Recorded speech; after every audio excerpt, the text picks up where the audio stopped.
Hello everyone, and welcome back to our Introduction to Bhagavad-gita course. I'm very happy to be here with you because this is a very important class. In this class, we will be going through the yogas, the main aspects, paths of yoga described by Krishna in Bhagavad-gita. Now, in the last class, we went over the super important concept of equanimity, of the opposite of duality, of being in the here and now. So that was really important, major focus of the Bhagavad-gita.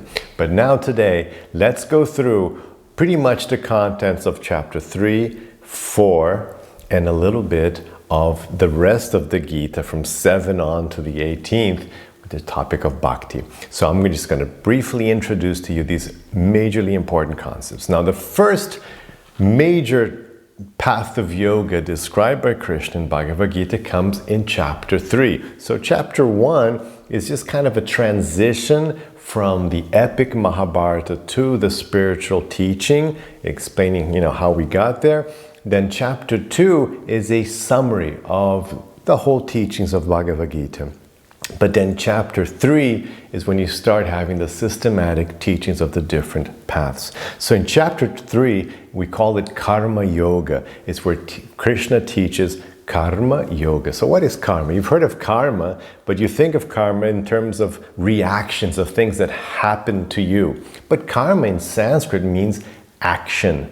So actually karma means action. So Karma Yoga is going to be action yoga. And as we described in the previous, in the second class, yoga means connection. So karma yoga is going to be how to maintain your connection, how to elevate your consciousness through action. So you can see this is going to be really important because this is what we do.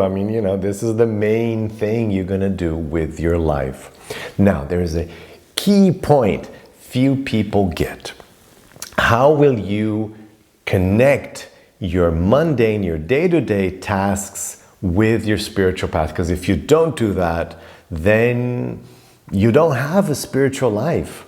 You may be religious in the sense of like, oh yeah, I go to church and I go to this temple and maybe I do this ritual at a certain time, certain date, but it's not spiritual. Yoga means all day long. Yoga means, remember we spoke about this, working your mind, your consciousness. So it's got to be something you're doing all the time. There is no like, oh, I'm going to do this spirituality and then I'm going to forget about it. It doesn't work like that with the path of the Bhagavad Gita, with the path of spirituality and yoga. It doesn't work like that. You have to be on all the time.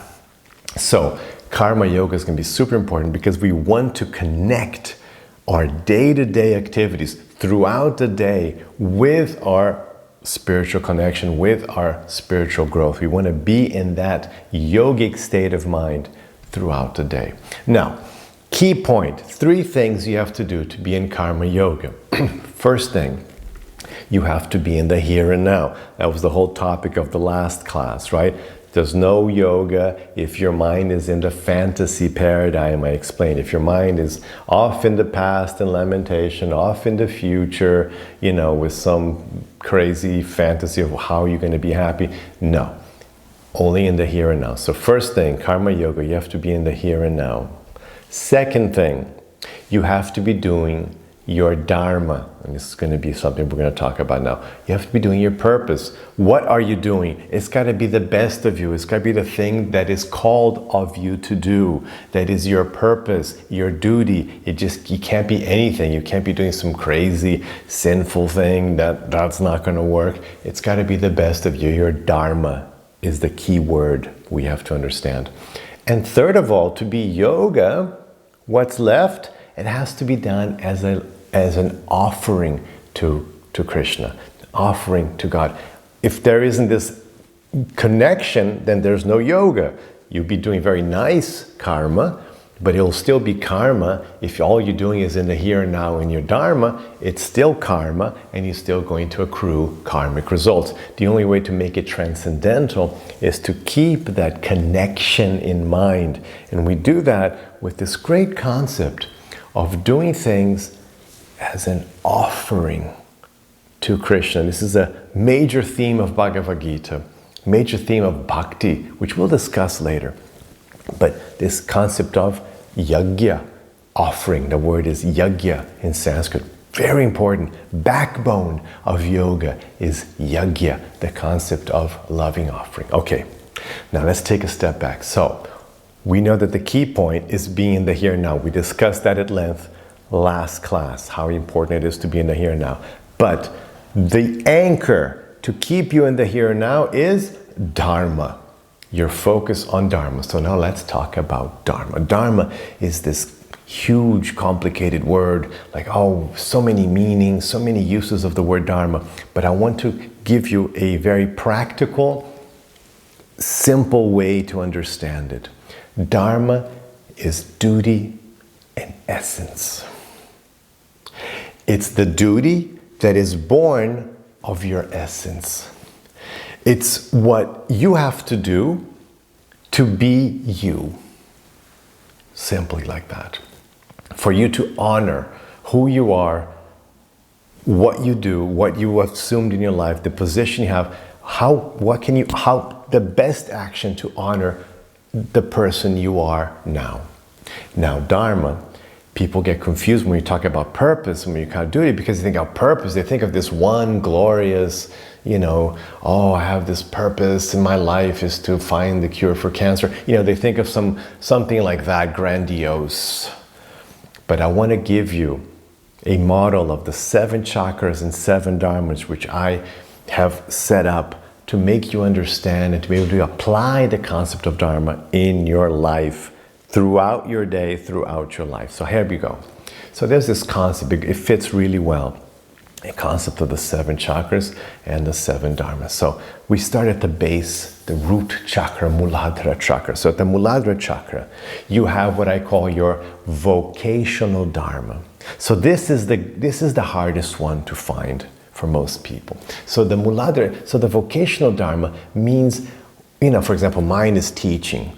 Somebody else, some people are really obvious, like, oh, I've talked with people who are great, actors and athletes, and they knew that, like, when they were like 2 or 3 or 4 or 6, like, just at a very young age, it was obvious that that's what they were going to do. I know great dancers who are like at 2, they were, that was it. They knew they were going to be dancing, so this something just comes up. So some people get it easy, and like they love teaching. I love teaching. It took me a while to understand that I was a teacher, because people don't encourage people to be teachers these days. It's not like a high value career, right? People don't kind of discourage that. No, you don't want to teach. You want to do other things. You want to be a doctor, an engineer, or, something, but not a teacher. So, but it took me a while to understand that was my thing. And when I look back, I can see that I was teaching. Even at an early age, I was always interested in teaching people how to do things.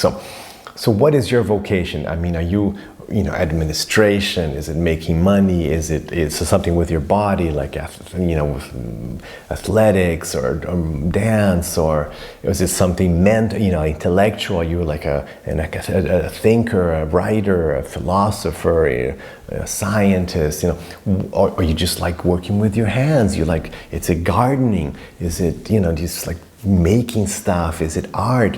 What is your vocation? So it takes a little, time to get to know yourself, to feel that, because sometimes we don't get the support from society or family to even consider our vocational dharma. So anyway, that's one kind of dharma you have to be on the lookout for. And this is a dharma that is definitely in the Bhagavad Gita, because Arjuna wanted to not engage in the fight in the battle of Kurukshetra, and Krishna says, no, that's your dharma.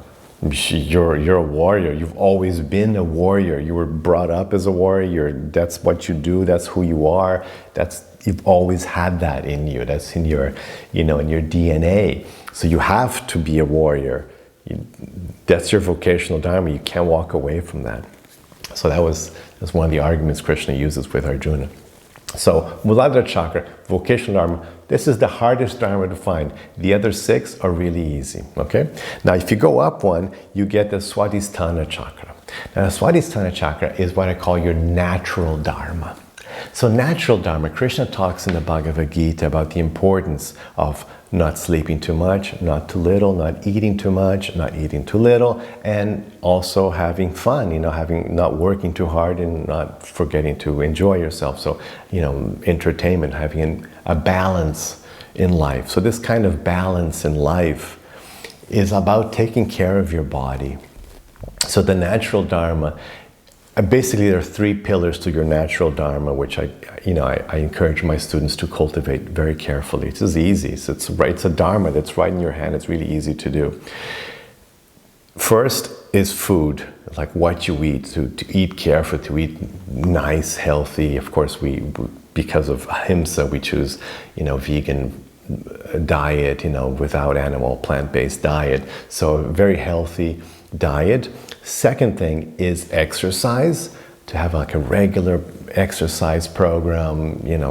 I exercise 7 days a week. I do different things. I always encourage my students to really take that seriously, exercise. And third, sleep. More and more science is coming out showing the importance of sleep, at least, 7 to 9 hours of sleep. Very important. So basically, and then there's the issue of sex, which is something we talk about more in my book, The 3T Path. I won't go into it here. But basically, there's these 3 major pillars, okay? Food, exercise, and sleep. So this is your natural Dharma. This is your purpose, your duty to take care of your physical body and your mind, okay? So that's Swadhisthana chakra. Now, if you go up one, you get the Manipurna chakra. And the Manipura chakra is about occupational Dharma, I call it. So what is your occupation? So you might, of course, we want to align vocational Dharma with occupational Dharma. We want those two to be aligned, but it's not always like that. A lot of times it's not, just because, the famous, archetype of the waitress who wants to be an actress, like she wants to be an actress, but she hasn't had a break yet, hasn't had a chance, so her occupational Dharma could be, a waitress, but, her vocational Dharma is to be an actress, like that. You just haven't gotten around to it. Some people, especially people who have vocational Dharmas which aren't encouraged or valued in society, like being a musician or being an artist, a lot of times they have to get something else, they have to be doing something else, occupational Dharma, until they get a break, they get a chance, they manage to dedicate themselves to their vocational Dharma. But anyway, once you have an occupational Dharma, that's your duty, right? If you assume that position, whatever it is you assume, if it's being a waitress, if it's being a cop, if it's working in some office, whatever it is, then that's your purpose. You have that duty to perform, and you have to perform that duty in that sense of like, oh, this is my Dharma. I have assumed this. It's my duty, therefore, to do this. I won't be myself. I won't be true to myself if I have this position and I don't do it really nicely for Krishna in the here and now. Do you understand the concept? That's karma yoga. Karma yoga means you don't just like, oh, boo, I have this job. No, it's like, I assume this, so now I have to do this really nicely for myself first, then for Krishna. I have to, because this is what I am. I mean, what kind of person are you? If you assume a position, you assume a duty, and you don't do it well, you do it poorly, so then you're no good? And then you're offering to God some rubbish, inattentive, low quality work? No, that's not going to make you feel very good. And that won't be spiritual.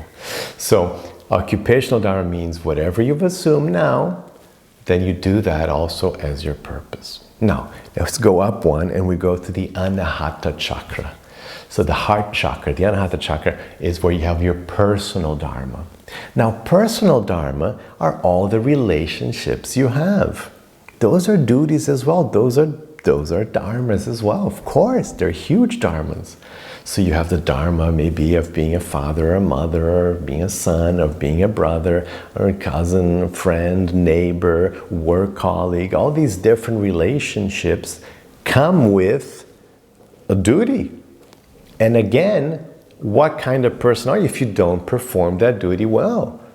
You see the concept of dharma? I hope it's becoming clear. Like, that's what you are. I mean, if you're a neighbor, you have to be a good neighbor. Love thy neighbor, right? Because that's who you are. Otherwise, what are you doing? Like, you're not living that Dharma well. You're failing that Dharma if you don't do your best. If you've become a father or a mother, you have to do that really. You have to really put effort in, because that's a huge Dharma you've assumed. It's a very important duty. It's a very important purpose in your life to do that role well as an offering to Krishna. And remember, your mind isn't in the future. I'm going to do this because then I'm going to get that, and I'll take care of my son now so that when I'm old he'll take care of me. No, not that kind of mentality. Oh, I got this job now because then I'll get this money and then I'll be able to buy that thing. No. That's fantasy paradigm. Krishna says in Bhagavad-gita to Arjuna, fight for the sake of fighting. It's a very important topic. We'll go in deeper in the full Bhagavad-gita course, but that's what it means. Like, you fight for this, just here and now. Do it because it's your Dharma. Not because of anything in the future, in the past, or some expectation, some result, but just because that's your purpose. That is your Dharma. So, personal Dharma. If you go up one, you get the Vishuddha Chakra, which I call the community Dharma. So we're members of a community. Humans live in society, so we're part of a community. Is it your neighborhood? Is it your city, your state? We're part of a community, your nation. So there's all these duties that come. You want to be a good citizen, a good member of the community, upstanding member. You make your community better. At least you're following the laws. At the very least, you don't break the laws. So you're active, you want to make sure the community is doing well, you want to make sure everybody in the community is doing well. So this community Dharma, very important. So that's again, I told you, right? I mean, vocational Dharma, a little hard to find, some people get lost in it. But these other ones, there's obvious, right? There's no question of how will I understand my community Dharma? It's really obvious. You just help people out. Just make sure you give charity, you help people out, lend a hand, you open the door, I don't know. It's obvious that you just want to make your community better. So you're not going to trash the place, you're not going to break the laws, you're just going to try to make it better and better. Okay? So community Dharma.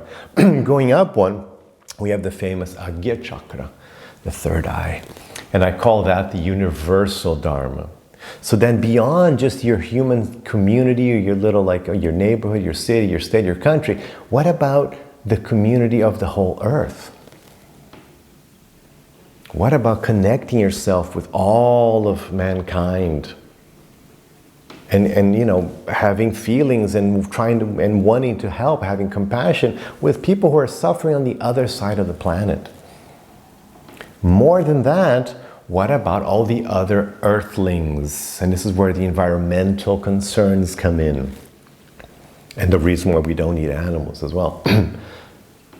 So that's universal Dharma. Let's concern ourselves with and why is that my essence? Because I'm part of this. Remember, the duty that's born of your essence. I am an earthling, so therefore it is natural as a definition of who I am that I have this purpose, that I have this duty to take care of the planet, to take care of all the other species, all the other beings in the planet, to do my part. I'm not responsible for every single being, but at least I have to think, what am I doing? Can I help? What can I do to help the other beings, the other earthlings? Universal Dharma is also emergency Dharma, which is actually a word in the old Sanskrit tradition, emergency Dharma, you find yourself in an accident, an emergency, and then you have this purpose to help people out. So that's also universal Dharma. But then lastly, last of the 7 chakras, we have the Sahasrara Chakra, the crown of the head, and that's your spiritual Dharma, your spiritual purpose, your purpose to do what you're doing now, to at least start investigating, thinking, considering, is there more to life? The more you analyze and think about material reality, the more you understand the need to transcend it. This is natural. If you just think about it, if you think about material life, material nature, naturally you come to the point where you'll know that you have to go beyond it to reach the truth. So it's the spiritual search. Where have I come from? Where am I going? Is there God? Who am I? What am I supposed to do? So these questions, the spiritual, and then of course once you find the path, like Bhagavad, then like you start practicing, okay, I have to start cultivating my spiritual growth. So those are the seven dharmas. And again, in my book, The 3T Path, I explain them all on my channel, on YouTube. There's lots of videos on these topics. So it's about understanding your dharma. So karma yoga is like you're going to be focusing all day long. If you notice from the 7 dharmas I just gave you, the 7 categories of dharmas, that there is no lack of chance to perform dharma. It's all day long. It's even sleeping, you were practicing your dharma. So from the moment you wake up, it's 24 hours a day, there is a dharma to be performed. No matter what situation you're in, no matter what the world throws at you, you have your dharma to perform. That's how you get the equanimity we discussed in the last class. So very important. Focus on the 7 dharmas in the here and now, and everything you're doing it as a loving offering to Krishna. So that's karma yoga in a nutshell. And now we'll move a little more quickly with the other 2. So then the second, in chapter 4 then, Krishna explains Jnana-yoga. Jnana means knowledge. I like to translate it as wisdom as well, because it's not just like knowledge of who won the football cup or, no, it's more of a knowledge in the sense of wisdom, of knowing things of the world, understanding the world and knowing how to live well in the world. So Jnana-yoga is greatly valued, not only in Bhagavad-gita, but in many other spiritual texts like Srimad Bhagavatam, Yoga Sutras, etc. Because at the essence of all our problems, according to the Vedas and even the Buddhists, the essence of everything is avidya, the lack of knowledge, which is translated as ignorance, but it's like a lack of understanding of reality. That's what avidya is, like you just don't get it. It's a confusion concerning existence, avidya. So obviously, when the problem is not having knowledge, avidya, getting the knowledge, vidya, is going to solve the problems. And so Jnana Yoga is the process of getting this knowledge which lifts you out of suffering, which deals with the lack of knowledge you had, which had kept you doing the wrong things. And it makes sense, right? If you don't know what you're doing, you can do the wrong thing. So you get the knowledge so you can live well, so you can understand who you are, what you're supposed to do, how to better manage your life, matter, existence, and then you can be happy. So in Jnana Yoga, you understand these spiritual facts which are not physically available, they're not materially available for you to see. So Krishna will teach you about the nature of the soul. We talked about that in the second class. The nature of the soul. You talk about the nature of God, the nature of karma, the law of karma, the process of samsara, reincarnation, the gunas and the knowledge of material nature. We call them the gunas, the material modes of nature, and how they affect your consciousness, what kind of habits you should have to better navigate material nature, material incarnated life. You learn about, Krishna teaches in Jnana Yoga chapter, about the nature of the avatar. That's why we got Bhagavad Gita. Krishna avatara means crossing down. Avatara, he who crosses down. So the concept of God coming down, the concept of a transcendental body, the nature of God, the eternal soul and a material body. So all these different aspects of the spiritual science, these make a huge difference. When you input these things, all of a sudden you can understand life, you can understand where you are, things make sense. They're no longer these big gaps in your understanding of life which leave you confused and frustrated and lost, everything becomes clear because it's the light. Like knowledge is compared to light. And when you're in darkness is avidya, ignorance. So when this light comes in, you can see everything. Everything becomes clear. And you can perform better in life because you can understand life better. So Jnana-yoga is what we're doing here. And of course, there's so much jnana in Bhagavad-gita. When we go through it carefully, then you'll get all this jnana. It's very powerful knowledge. And Krishna really emphasizes the importance of Jnana-yoga. He says, one of the great things of Jnana-yoga, you might like to know, Krishna says in verse 37 of chapter 4, is that jnana burns up your accumulated karma, just like fire burns up a log into ashes. That's what Krishna says. So when you cultivate jnana, you're also burning up your accumulated karma, which is going to help you exit, get out of this cycle of birth and death, the samsara. So very important, Jnana-yoga, this is a study of these different spiritual truths. Now, lastly, let's talk about Bhakti-yoga. And we're going to have a whole class on Bhakti-yoga. But it's interesting, so Krishna, in the first 6 chapters of Bhagavad-gita, Krishna, is introducing these topics, this knowledge, this different jnana. And he explains karma yoga, and then jnana yoga, and then there's another yoga he explains, which I didn't talk about, which will be the subject of the next class, which is dhyana yoga, the yoga of meditation. So the next class we'll be talking about that. And then at the end of all these, he says, you know what though? The highest of all yogis is the yogi in bhakti. So he lays out these different things, but he says, look, you have to get to bhakti. You have to become a bhakti yogi. Why? Because bhakta means one who loves, bhakti means love. Devotion means love. And if you've loved anything, a dog, a person, anything in this world, you know what that means, the feeling, the intensity. We are persons. We are eternal persons. As eternal persons, love is the highest expression of the soul.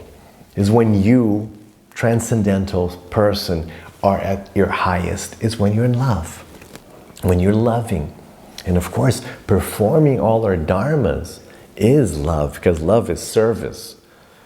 So when you're performing your dharmas, that's a way of you to be loving. And then of course, if you perform your dharmas as an offering to God, then you've got that element of love even further established.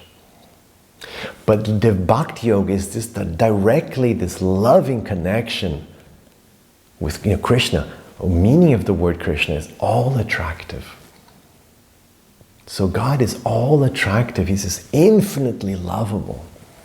That is the concept of Krishna. Infinitely lovable being. So you, as a loving being, loving an infinitely lovable object person,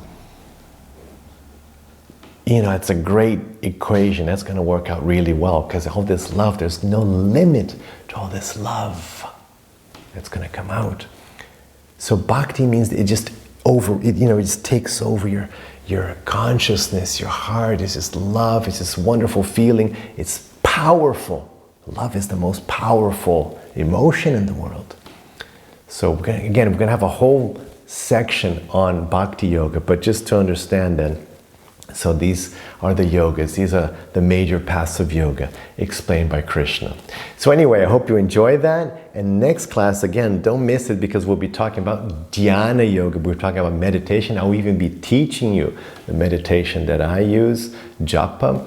And so make sure you don't miss that. And thank you very much for participating. And if you have any questions, leave your questions below. I'll try to get back to you, or somewhere here. I don't know where you're watching this, but leave your questions, and I'll try to get back to you with answers as soon as possible as well.